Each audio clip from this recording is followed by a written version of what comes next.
હાલોલમાં આધાર card update માટે અરજદારોને ભારે હાલાકી ભોગવવાનો વારો આવ્યો છે। આધાર કાર્ડમાં કેવાયસી અને સુધારા માટે લાંબી કતારો જોવા મળી રહી છે। રાશન કાર્ડ અને આધાર કાર્ડને લિંક કરાવવા માટે આધાર અપડેટ કરાવવા માટે અરજદારો લાંબી લાઈનોમાં લાગી રહ્યા છે। હાલોલમાં અરજદારો આધાર સેન્ટરો બહાર રાત્રિના 2 વાગ્યાથી લાઈનમાં ઊભા રહેવા મજબૂર બન્યા છે। અરજદારોને આધાર અપડેટ માટે કામ ધંધા મૂકીને લાઈનોમાં લાગ્યા છે। હાલોલ નગરની પોસ્ટ ઓફિસ, પાલિકા હોલ તેમજ અન્ય પોઈન્ટો ખાતે અરજદારોની દિવસ દરમિયાન આધાર કાર્ડ અપડેટ કરાવવા માટે હાલોલમાં લાઈનમાં ઉભેલા જોવા મળ્યા હતા।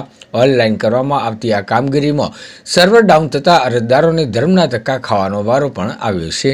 મહિલા, વૃદ્ધ અરજદારો આખો દિવસ લાઈનોમાં ઊભા રહે છે, છતાં કામગીરી થતી નથી।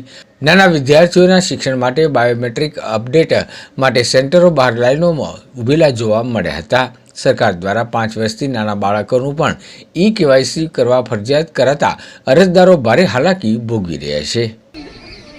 આજે 3 દિવસથી આવ્યા છે। અમે આધાર કાર્ડ અપડેટ કરવા માટે આવ્યા છે।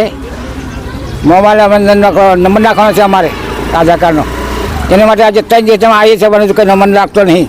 4 વાગ્યા ઉઠીને આવીએ છીએ અમે। નવા ગામ બંધેરી પાવાગઢ નજીક।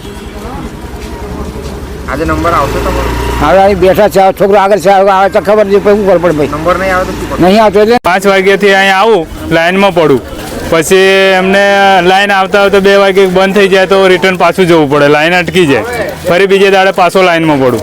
એમથી 3-4 દિવસ થઈ ગયા મને। તમે અહીંયા શું કરવા આવો છો, કોના માટે? આધાર કાર્ડ છોકરી માટે પ્રાથમિક શાળામાં ભણે છે મારી છોકરી 4થા ધોરણમાં, તો એમને આધાર કાર્ડ કેન્સલ છે, એલો ફેર રિપીટ કરાવવા માટે નવો। તો તમે છોકરાને લઈને આવ્યો, છોકરાનું ભણતર તો બગડતું હશે? બગડે, 4 દિવસથી બગડે છે, પણ મોકલીએ પાછા નંબરમાં રહીએ, ફેર બોલાવવાનું થાય બોલાવીએ, અને તો કોઈક દિવસ રજા પાડી દઈએ। કેટલા દિવસ? આજે 3-4 દિવસ થયા। શું નામ? મનીષભાઈ।